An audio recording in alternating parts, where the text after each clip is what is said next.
Bismillahil wahidil ahad allazi lam yalid wa lam yulad wa lam yakul lahu kufuwan ahad. Ahmaduhu wa subhanahu wa ta'ala washkuruhu. Allahumma shalli wa sallim wa barik ala sayyidina Muhammadin wa ala alihi wa man tabi'ahum ila yaumil qiyamah. Amma ba'du. Untuk sahabat-sahabatku dimanapun berada yang dirahmati Allah, semoga keberkahan selalu melimpah menyertai kita umat Rasulullah Sallallahu Alaihi Wasallam.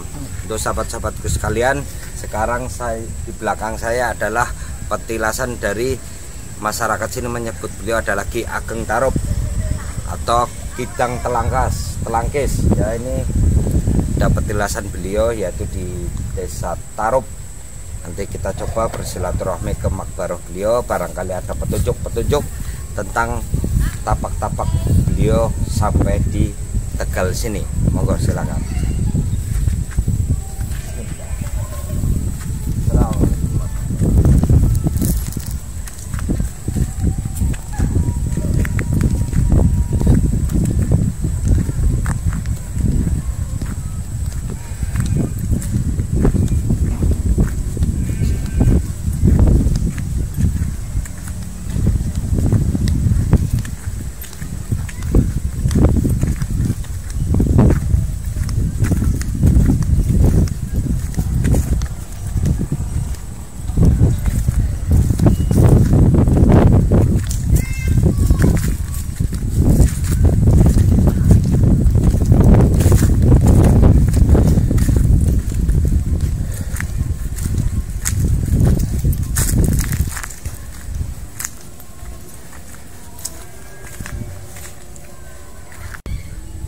Alhamdulillah dapat rezeki jenengan ambil di depan itu ada sepasang.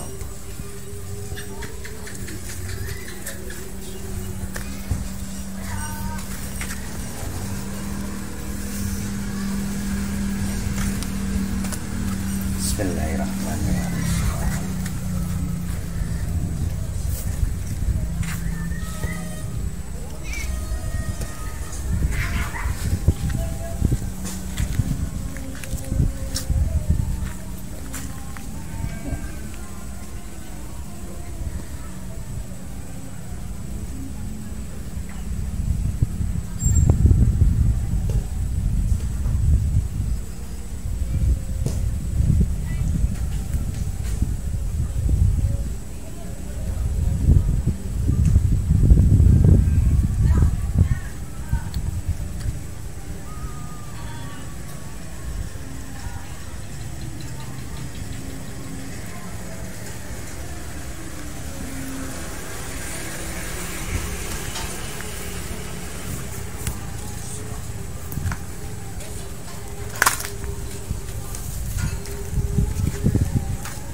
Amin ya Allah ya Rasulullah. Alhamdulillah rabbil alamin. Ya, bisa dilihat untuk sahabat-sahabatku dimanapun berada, di sini tertulis prasasti Patilasan Jagat Tarup dan Nawang Wulan asli lokasi Dukuh Tarub, Desa Tarub, Kecamatan Tarub, Kabupaten Tegal, Jawa Tengah. Diresmikan di Tarub 1 Suro 1437 Hijriah. Pejabat Kepala Desa Tarub Sudirman SST, Pemida tingkat 1. Jadi di sini pernah duduk ya, kedudukan pernah kedudukan seorang Priyayi Agung, saya namakan Priyayi Agung, yaitu Ki Ageng Tarub atau Kidang Telangkis. Kalau menurut sejarah ataupun tadi beliau, kalau beliau Jaga Tarub atau Ki Ageng Tarub, beliau telah asmajkan berarti Sayyid Abdurrahim Al-Maghribi, asmajkan berarti dia dari ulama Al-Maghribi, Maroko. Gus, izin bertanya, kan menurut legenda Nawang Wulan itu kan bidadari. Yeah. Tapi sejatinya Nawang Wulan itu siapa? Jadi dulu kan namanya cerita legenda. Nah, dari Simbah mungkin kan sosok Dewi Nawang Wulan itu kan cantiknya, ibaratnya kalau orang Jawa bilang ke orang umum. Nah, kalau Indonesia itu artis Korea, nah, mungkin kan kayak gitu. Dan sebenarnya beliau itu jadi Nawang Wulan itu sebenarnya orang melihat dia itu bagaikan bulan. Kenapa? Aslinya Nawang Wulan, aslinya nama beliau itu namanya adalah Dewi Roso Wulan bin Raden Said binti Siti Zainab. Nah, berarti beliau masih ada keturunan dari Syekh Siti Jenar, cucunya Syekh Siti Jenar. Nawang Wulan cuman gambaran bidadari, keindahan perempuan cantik ya. Oke, jadi seperti itu. Jadi di sini Kidang Telangkis dulu ini di sini hutan.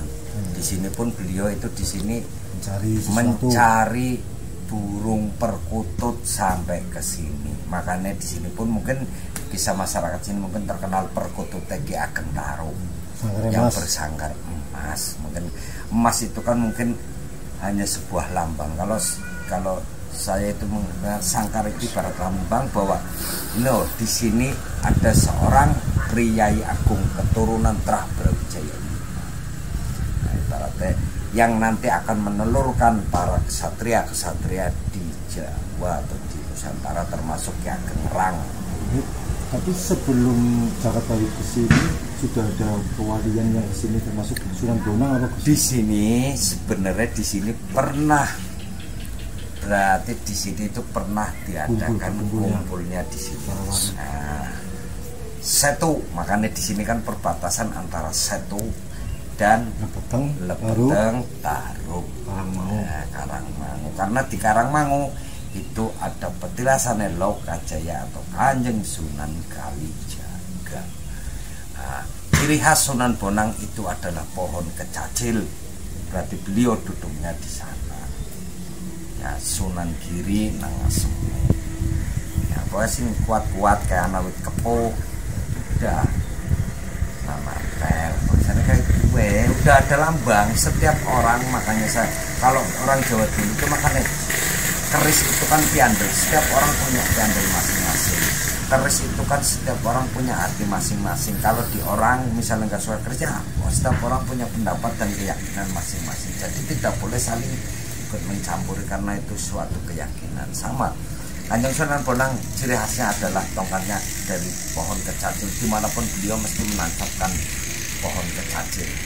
Nah, Sunan Ampel itu terkenal dengan kalau ada wit kepuh, disitulah kasepuhan, berarti ulama yang disepuhkan. Seperti itu. Jadi yang Sunan Kalijaga, dia melewati liku-liku perjalanan ya, gambaran terus ya. Sekali, makanya kenapa setiap manusia, setiap kita harus punya piandel, kita harus punya keyakinan. Enggak harus dibenda, jangan dibenda, tapi kita harus punya keyakinan. Kalau jenengan punya ibaratnya wirid banyak, zikir banyak, tapi harus punya satu yang istiqomah. Karena sesuatu yang istiqomah insya Allah akan memunculkan karomah. Yang suka istighfar, yang suka solawat, biarpun punya gudangnya ilmu, tapi harus punya satu kunci untuk membuka gudang tersebut. Itulah di sini jadi petilasannya beliau Ki Ageng Tarub dan Dewi Rosowulan.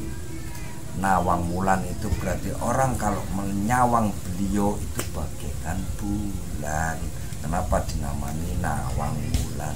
Dan kalau cerita legenda Jaka Tarub berarti mengindik orang mandi itu tidak benar, tidak ada seperti itu. Tidak ada seorang pria iku ngindik wong adus. Orang lagi mandi, seorang wanita lagi mandi terus seorang pria iku mencuri selendang. Tidak ada. Soalnya apa? Kita itu kan wadah. Nah, wadah itu kita kan jumbuhin rasa. Nah, tidak ada seorang pria itu, insya Allah tidak ada yang punya rasa untuk mencuri ataupun melihat kemaksiatan. Insya Allah mereka itu terjaga. Apalagi beliau adalah keturunan dari bangsa Al-Maghrib. Biasanya kalau Sayyid Abdurrahman Al-Maghribi, Abdurrahman Al-Maghribi itu biasanya di depannya Sayyid Maulana. Ya, kebanyakan kalau warga Al-Maghribi itu namanya adalah Maulana Al-Maghrib, berarti seorang ulama yang datang dari Maroko. Seperti itu. Biasanya Gus ya, kalau di sini ada tempat duduknya seorang wali, biasanya kan dia meninggalkan bekas, kalau wujud benda atau apa kan gitu ya. Malah kayak sih infonya itu ada di sini, ada semacam batu permata kayak virus Persia. Insya Allah nanti Bismillah barangkali simbah ya Mbah, kalau saya datang ke sini beserta teman-teman, niatnya tugas kita sebagai anak cucu itu mendoakan. Nah, jadi tugas kita di sini mendoakan. Paling utama kita datang niatkan kita silaturahmi. Nah, insya Allah kalau kita niatnya baik, insya Allah kalau kita ke rumah siapapun kalau niat kita baik, insya Allah kalau yang di dalam rumah tuan rumahnya itu kan mesti ngasih oleh-oleh ini bawa buat kenang-kenangan. Nah, seperti itulah wujud berkah, wujud terima kasih. Jadi kalau di makam udah kita niatkan untuk silaturahmi, insya Allah kalau silaturahmi nanti kita dapat menyambung umur, kita dapat ilmu. Nah, paling utama adalah kita dapat ilmu untuk mengalahkan dunia ini. Perjalanan kehidupan ini kita kalahkan dengan berbanyak ziarah biar hati kita itu lunak. Makam ibaratkan sebuah kompor, kita datang ben atine dhewe iki dipanasi. Ya, zikir kita ibarat air, wirid kita ibarat panci buat godok, buat perenungan, untuk belajar malu. Nah, agar kita punya rasa malu. Beliau yang seperti ini kalau ada hal bisa memberikan berkah buat semuanya, yang jualan laris semua. Sedangkan kita yang masih hidup kadang orang berkait tapi nggak tukaran, merasa paling benar, merasa paling kita adalah paling suci, paling mulia, padahal kita tercipta karena keinginannya Allah. Padahal kita kalau kita mau mengetahui bahwa jika bukan karena engkau ya Muhammad tidak akan kuciptakan dunia seisinya, harusnya kita mau melihat dan kita memahami arti kata itu, bahwa semuanya ini tercipta karena keinginannya Allah dan karena cintanya Allah kepada Nur Muhammad. Kita semua tercipta dari Nur Muhammad. Jadi jangan pernah saling merasa suci, jangan pernah merasa paling benar. Sudah lebih baik kita ngaji diri bahwa yang salah tetap diri kita. Kita dijelekkan orang, mungkin kita pernah menjelekkan orang lain dan akhirnya kita balas oleh orang lain juga. Jadi tugas kita di sini ya introspeksi lebih baik. dan lebih baik diamlah, karena diam itu juga merupakan sebuah jawaban. Melawan ya, makanya kita harus selalu bahagia, wujud rasa syukur kita. Apapun kondisi kita harus selalu tenang, karena di balik sebuah ketenangan itu mesti ada sebuah kunci jawaban. Air yang tenang itu bisa menghanyutkan segala-galanya, seperti itu. Nanti kita coba Mas Teji di asem itu, jenengan teliti semuanya. Mas Teji di asem itu coba jenengan teliti semua. Di video aja Mas Teji, anu aja. Teliti semuanya sampai ke atas. Terus ke atas saja Mas Teji. Nah, kita Mas Teji sini, Mas Teji. Jangan ke sana Mas Teji. Sama-sama berdoa. Tidak ada ya Mas Teji ya. Bismillahirrahmanirrahim. Mbah, kula nyuwun pangestu, kula nyuwun ngapuntenipun. Iki kula mung paring pitutur panjenengan kan mendhet mriki nggih kula mendhet. Mugi-mugi panjenengan ridho, nggih ridho wal ikhlas insyaallah. Hari beliau mesti ridho kalau ikhlas. Insyaallah mungkin sakit manfaat, paling utama ke manfaat yang didol bisa jadi duit. Linggo duitnya kena nggo sedekah. Jare Mbah Antus ke tongkat bisa jadi ulang, ulane didol nggo sedekah. Yang antara rekan-rekan jadi semuanya Mas Teji ya.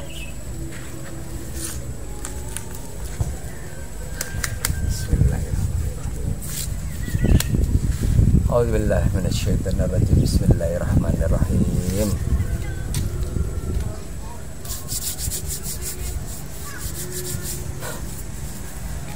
Allahumma shalli ala Muhammad. Ya tarik nafasnya dulu. Bismillahirrahmanirrahim.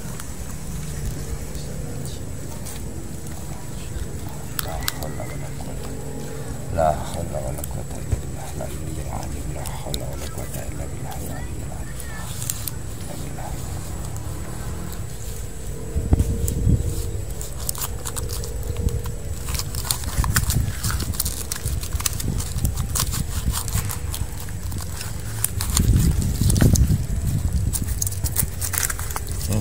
Jatuh Ci.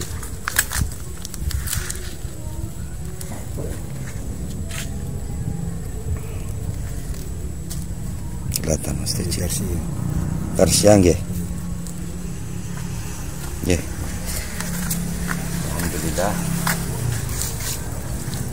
Ya, alhamdulillah ini wujud ya Kang Herman ya. Persia Patang Pancer.